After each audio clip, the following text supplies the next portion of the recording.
Can an old muscle car really beat out cars that have been purposefully built for professional racing? Today, we are going to take the Dodge Charger to try and perhaps win a tournament filled with full-fledged race cars. We are talking about the likes of LM Editions and John Gran Turismo itself. Without further ado, into the world of Gran Turismo we go! Where else will our question be answered if not at the Dream Car Championship? The first round was set in Opera Paris, where for a good portion of the first lap, I was unable to make any progress at all, which is highly concerning. If this was the dynamic that was waiting for me in this championship, then we are entering ourselves into a hard time indeed. While it seemed that I was primed for a slingshot, the 4GT before me was simply too powerful to be taken down on the straights, and he's not the toughest opponent I'll have to face in this race. But in what seemed to be a miracle, all of my opponents excessively slowed down in the 14th corner of this layout, for no reason too. So, I wasted no time to take advantage of this collective blunder. I managed to finally overtake the GT40, and is it me or does that car look familiar? I knew you'd be here! What? Oh, you're that guy from World Classics! Shut up! Because of you and your museum junk! Everyone thinks I'm a joke! But once I beat you, nobody's gonna laugh at me! Lap 1, and despite that seemingly hopeless start, we ended up in the pole position with 6 more laps to go. But that didn't mean I could just sit back, relax, and go with emotions for the rest of this event. On the contrary, the rest of the grid will be actively on the hunt for me for the rest of this race. And my saving grace was what I could only assume as a gentleman's agreement between the rest of the grid that I had missed. But before we go celebrating, take a look at this diagram. As you can see, the color of the rear tires had gone yellow, a sign of extensive wear and tear. Now, on tracks like these, tracking on with worn-out tires would lead to spinala, which in turn will lead to an undesirable result. So, I think it's better to retake all the grid in a couple of laps rather than spinning out on the last minute. As expected, this little T-brake had returned me all the way to the bottom. But it was okay, I'll catch them again, especially with that gentleman's agreement they seem to have. The final lap, and I was still behind. Only about a minute left into the race, and I must do something to get back to P1 as soon as possible. But across this lap, I was left for the dust. My only shot was the slowdown zone. So, I took this final chance to make as many overtakes as I can. Unfortunately, tried as much as I could, the GT40 had been out of my reach. So, I had to accept this result, begrudgingly so. The next round was set in Tokyo. This time, I used different tire compounds, hard ones on the rear and medium ones on the front. I think this will maintain as much grip as possible without risking going full Beyblade at the end of the race. This time, thanks to an aggressive usage of nitrous, I managed to take care of the GT40 right on the first hairpin.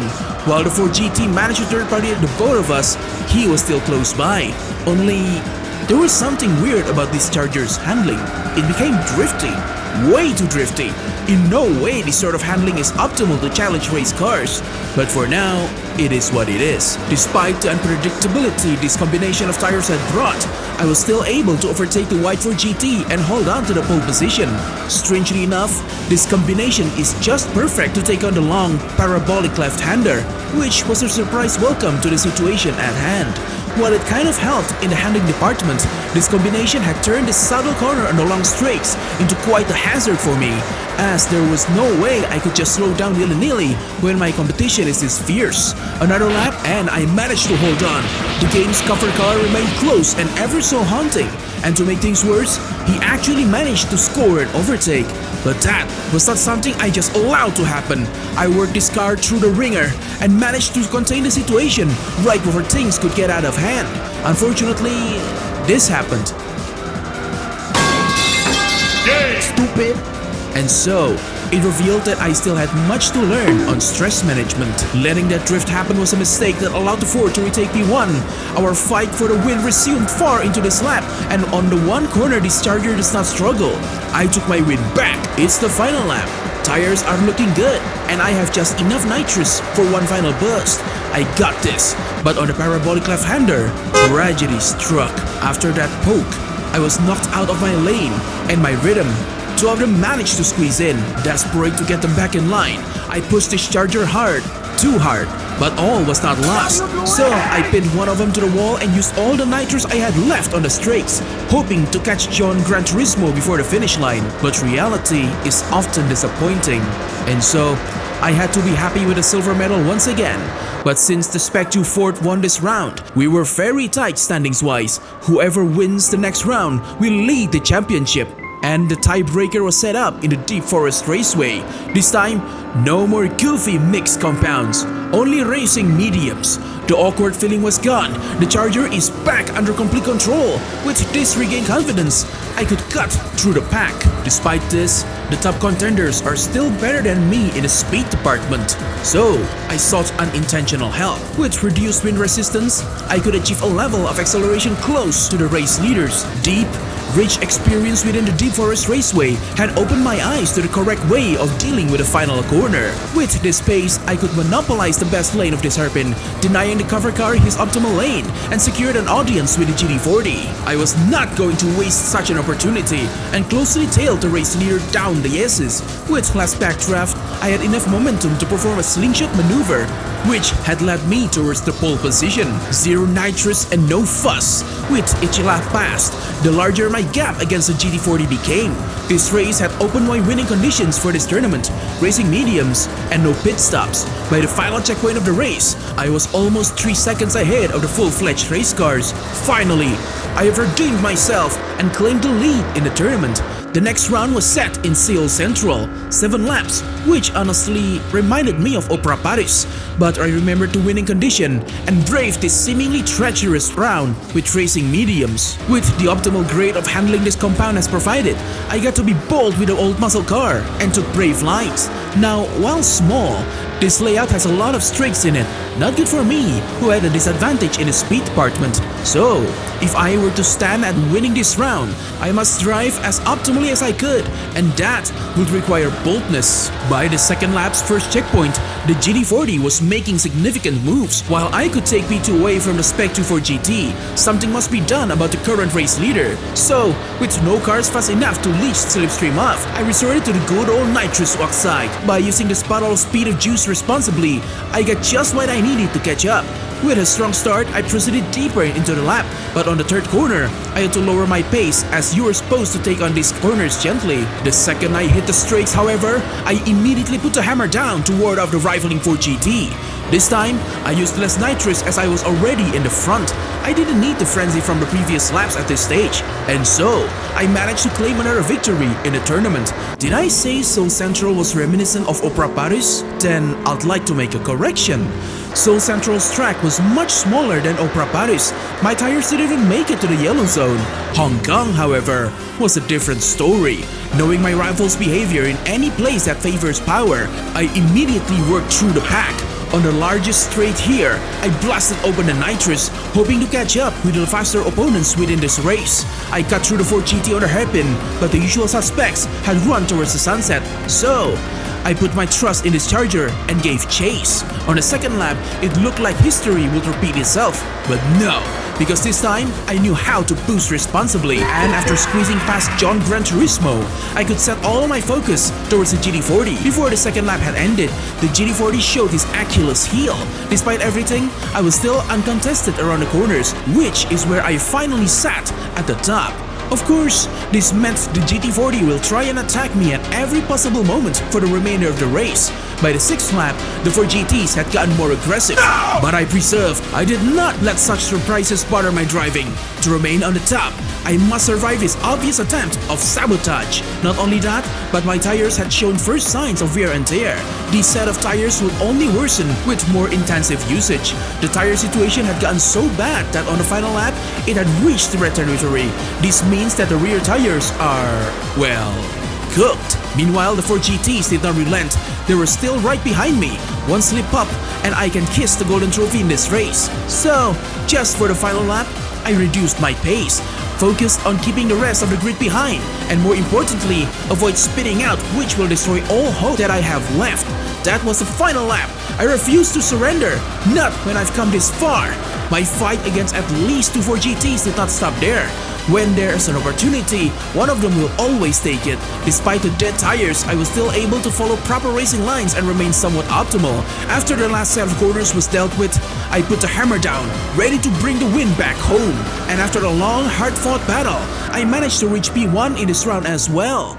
Round 5 was set in... Oh, you motherfucker! Yep, ain't no way I'm winning this one, or getting in top 3 for that matter. So, instead, I did something more productive. Oh wow! I accept that I have no business competing in this round, but what happened to the GT40? You dirty piece of shit! You're up! Shh, didn't happen, skill issue, you're just crazy. Anyways, the next round was set in Le Mans, iconic track, but the Mulsanne Straight would be a total nightmare scenario for my Charger. For the first time in his entire competition, I participated in the qualification round, and even then, I was still short behind the GT40. So, starting from P2, I aimed to get P1 as soon as possible and hope that I somehow can block every last one of them all the way to the finish line. While taking P1 early was not hard, the Mulsanne Straight would be different. Before I knew it, the GT40 had slipped by. That's it, P1 was gone for good. But the next for GT, however, was my current biggest rival in the tournament. If I cannot win here, that means at the very least, he has to lose. So I blocked the white race car to the best of my abilities. Both of us were paced so slow compared to the rest, we tumbled all the way to the bottom of the pack. Unfortunately, my lack of experience on this layout had caused quite the mess on the track, which allowed the Spec2 Ford to make that overtake. This was not something that I could just allow, so I tried all I can to catch up. And before I knew it, we arrived at the 4 chicanes. The sands here are deep enough to put any car to a halt. So, with that in mind, I did this. With the Spec2 metaphorically shot on the leg, I marched on, and while I did not even reach the podium, I still achieved my objective. The final round was in El Capitan, a treacherous technical track featuring dangerous elevation changes as it was made on a mountain. But there were no overarching straights, only corners that will demand your utmost attention and skill. I have a shot here, and I will use it. I immediately went to business and contested the pole position from the GT40 early. And even after I won our short battle, the war was still anyone's game. But unlike Le Mans, I have plenty of experience on this very track. Armed with that and my trusty muscle car, I called myself, steeled my resolve, and took on to the mountain with victory in sight. I remained close to the curbs throughout the final corner, doubling down on the corner's team to be slow yet precise. With this utmost focus, I reached the second lap much faster than the G40, but one lap of the El Capitan was almost 2 minutes. If we remember, racing mediums will typically last for around 7 minutes. So, should I go easy to manage my tires? Or do I keep on trucking and the race faster than my tires could decay? Well then, with how the GT40 was practically breathing down my neck, what seemed to be the smart option could actually be dangerous. So, if both options are risky anyway, I might as well go balls out. I was only halfway through the race, yet some of my tires had started to leave their prime state. But still, I put it all on the track, maximum G's abound. This bold style became even more important, as by the first checkpoint, the GT40 was not even a second behind. With such a formidable foe, I believed any pace slower than this would have been gobbled up whole. I faced the dangerous downhill section of the 12th corner with measured throttle to avoid wheel spin. This ensured the Charger to remain under control, preventing any tragedies born from recklessness that could have stolen defeat from the jaws of victory. Lap 3 was over, with my tire's temperature slightly above the recommended level. This is it, the final lap. This is where I make or break the tournament. But with my tires had grown past their prime, it was natural that my pace would be slightly lowered. This problem became even more apparent by turn 16, where I was facing consequences of going all out, pushing this car harder than it was supposed to be pushed. Instead of cowering in fear, this was where I adapt, improvise, and overcome. I kept my line tight on the parabolic right-hander, and once I was freed from the corner, I put the hammer down. All or nothing. I will end this tournament in a bright golden glory. Woo! That's it. P1 and the tournament won. Oh man, I'm tired. I really gave it all I had on this series of crazy races.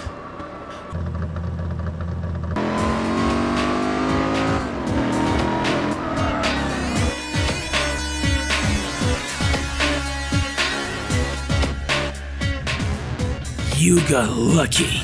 Okay, is that all, or Pop's got a message for you. They'll choke on it for all I care.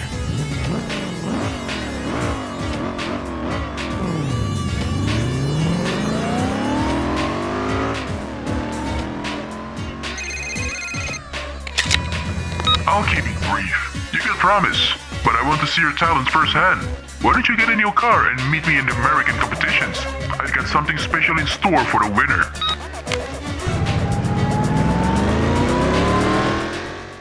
If you like this video, why don't you check this playlist out? It's about the time I tried beating this game with only V8 cars, such as this Charger. Go check it out, you'll like it.